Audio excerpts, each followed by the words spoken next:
So some of you have asked about it, and I've put thousands of hours on it. The Samsung Smart Monitor. What do I think about it? Let's do this.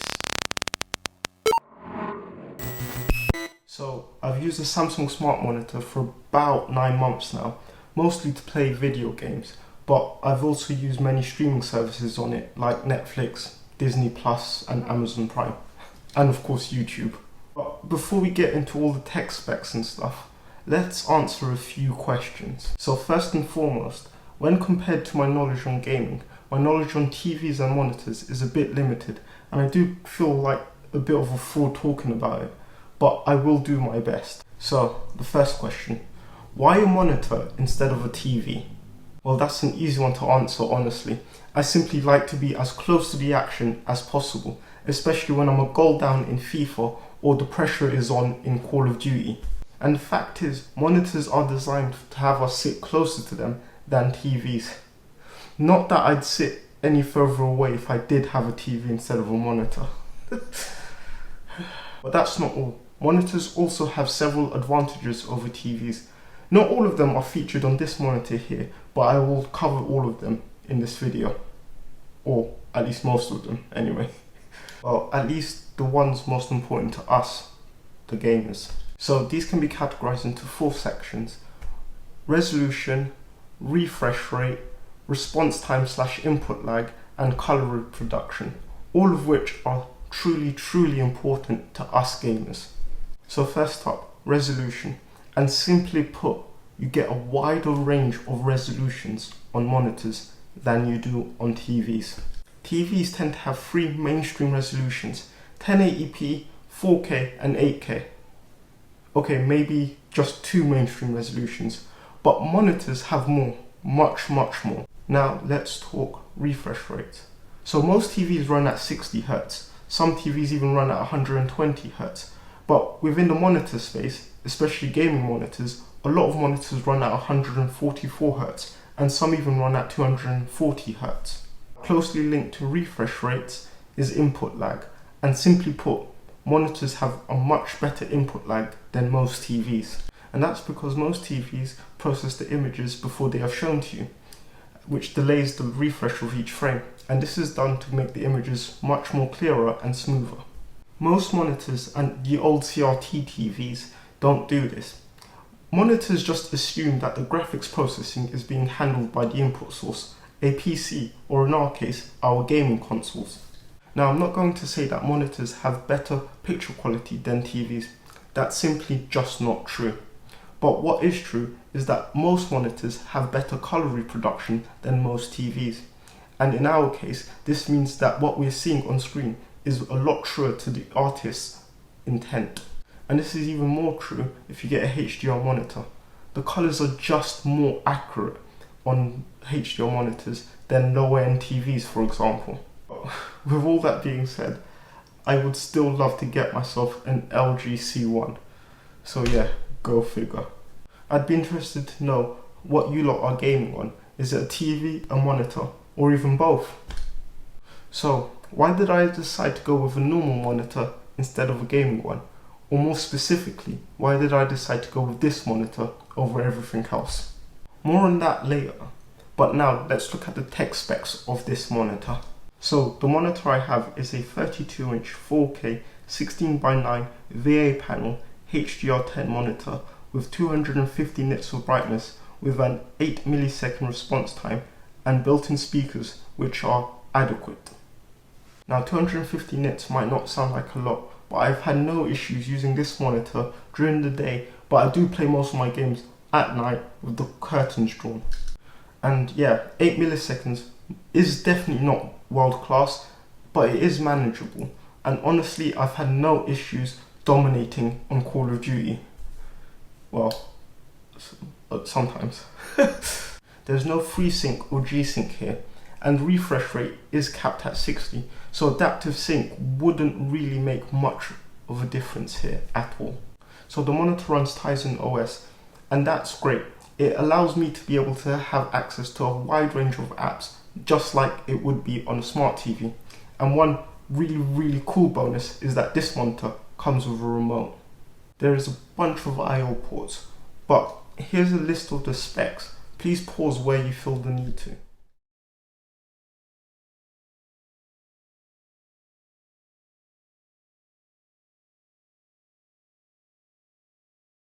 I must caveat something.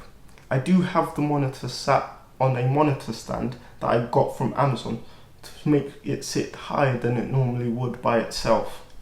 This brings us on to aesthetics. Now, I'm not going to dwell too much on this section. I mean, it's basically a three-sided borderless monitor. We've all seen one of those. But it is quite thin.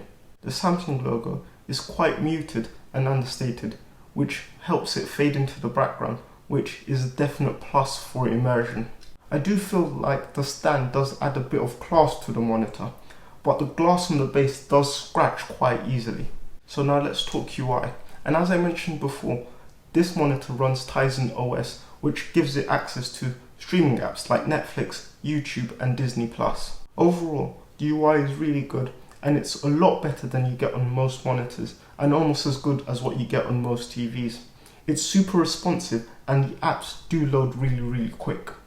That being said, I have had some connectivity issues on Bluetooth and Wi-Fi, with Bluetooth devices disconnecting randomly, or with 480p videos just buffering for ages. Now, to be honest, this happens very rarely, but it is worth mentioning in the video. All the settings and apps are laid out exactly how you would expect within the UI, and my only gripe with the UI is the fact that it's unclear what will happen when you click on something. And what I mean by this is, by default, all the UI features are laid out on the bottom half of the monitor. But if you click on something, there's no way of discerning whether it will go full screen with what you've clicked, or whether it will remain on the bottom half, or whether you'll see a pop-up menu. Now, this is a very small gripe, and you won't be spending a lot of time experiencing this. But it is worth mentioning, as I have had occasions where I've clicked on something and it's taken me out of what I was doing and brought me into a full screen menu, which I didn't expect it to do. To me, it just all feels a bit cumbersome, and it should definitely be refined, hopefully in a future update. But overall, if you've used any smart TV over the years, then this should be pick up and play for you, and the remote makes it a billion times easier to use. If any of you have this monitor or one of the monitors in this range, please let me know if you're also experiencing connectivity issues. I mean, I would use a lot of the smart apps like Netflix and Disney Plus and YouTube a lot more on this monitor if I could get them resolved. Just for reliability, I might have to get another Apple TV or a Google Chromecast or something like that, which kind of defeats the point of having a smart monitor. But again, it happens really infrequently, but enough for it to be a slight annoyance. So let's talk about special features. And this monitor has two, and I've covered them already, but let's cover them in depth in this section now. So first, let's talk about the apps. And you get all your apps here. Your Netflixes, your YouTubes, your Disney Plus, your Amazon Primes are all available on this monitor. Also, apparently Bixby is available on the monitor via a microphone in the remote, but for the life of me, I have not managed to get it to work, ever. Now let's talk about the remote. So the remote is handy when moving around the UI or pausing something you are watching, and when hopping between the Xbox source and the PS5 source. Seriously, this is a game changer for monitors, and I think a lot more monitors should come with remotes. Turning on one of the console does turn on the monitor automatically, so I am using the remote less and less. In fact, the only time I do tend to use the remote a lot is when I'm just turning the monitor off. But I do still think a lot more monitors should come with remotes, as it is a convenience factor that is truly missing in the monitor space. That's it for this section. But I mean, a monitor with special features. Well, I guess that's 2021 for you. So, the most important part. Let's talk about everyday use. And I know before I mentioned that I don't know a lot about monitors, but that's not entirely true. I spent 2 years working really closely with all monitor manufacturers, as I used to manage the monitor stock for a retailer here in the UK. So I have used a wide range of monitors, some of which were concept designs that will never come out, and some of which are still waiting to come out in the years to come. So, in terms of picture quality, what do I think? Honestly, I think the picture is fantastic. Now, I've got a LG 49-inch LED TV upstairs in the living room, and to be honest, the picture quality is very, very comparable. Now, the primary colours and green tend to pop a lot more on my TV than they do on this monitor. They just seem a lot more saturated. Now, I can probably get to that level of saturation and pop on this monitor via the settings, but I'm not going to do that. And the reason is because I do feel that the colour reproduction on this monitor is a lot truer to life than on the TV. Now, is it better than OLED? No, definitely not. OLED is in a league of its own. But all that being said, this monitor is truly, truly fantastic in its picture quality and its color reproduction. Samsung have this ambilight feature and this smoothing feature on the monitor. I've had to turn both of them off, and the reason is it left this weird ghosting artifact when watching movies or playing games. I had to turn both off to eliminate it completely, but it is eliminated. So with all that being said, it's now time for the good, the bad, and the ugly. So first up, the good. And honestly, everything I have played on it has looked utterly fantastic. The blacks are really black, and the contrast is more than acceptable to myself at least. And the colours really, really do look fantastic on here. And now for the bad. And I'm going to have to go back to the connectivity issues here. Yes, it happens infrequently, but it does happen enough that it does become a bit of an annoyance.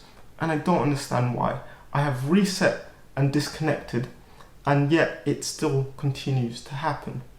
And when it does happen, it kind of defeats having all these smart features if they're not really usable natively on the monitor. And those smart features are one of the reasons why I did opt to get this monitor over a lot of other monitors. And now for the ugly. And I can't think of one. I know a lot of you will say that the refresh rate is probably ugly, but not to me anyway. I guess maybe the stand that the monitor comes with, because it does, or it did make the monitor sit far too low for my liking. Now, I know a lot of you are going to say that's a cop-out, but yeah, that's the only thing that I truly disliked about the monitor, and hence why I bought a monitor stand from Amazon. So, concluding thoughts. Overall, I think this is a solid monitor, and I 100% do not regret my choice in purchasing this monitor. And I do think you're going to struggle to find a monitor that has all the features that this one does, from coming with a remote to having access to all our favourite streaming apps. Would I recommend this monitor? Yeah. Yes, I would. But would I recommend it to someone who is strictly going to use the monitor to play video games on? Entirely sure on that. Now, don't get me wrong, all the games I have played, as I mentioned before, look absolutely fantastic on the monitor. But it does come with some compromises. And as you can probably tell, I really don't like to compromise on things. Like gaming consoles, not in my personal life. This monitor is a jack of all trades, if you will. And that's not necessarily a bad thing, but it's not the best at any one category, and it's definitely not the best gaming monitor out there. In my opinion, the best monitor out there for us gamers is probably going to be the LG Ultra Gear. But that monitor is about double to triple the price of this one, and doesn't come with anywhere near the amount of features that this monitor does. So I think this is probably the best compromise. Now, I'm not going to say that this is a must buy, but if you're looking for a solid monitor for work and play, you can't do much better than this monitor right here. But overall, with all the gripes aside, this monitor gets a thumbs up from me. I really hope you guys enjoyed this video. It's definitely something really different, as it didn't really focus on games, but a lot of you asked for it. So yeah, please like, share, comment and subscribe. And if you do want me to cover anything else or go more in depth on certain features in a future video, please let me know. But yeah, guys, let's just continue building this amazing community that we're building together. Until the next one, bye.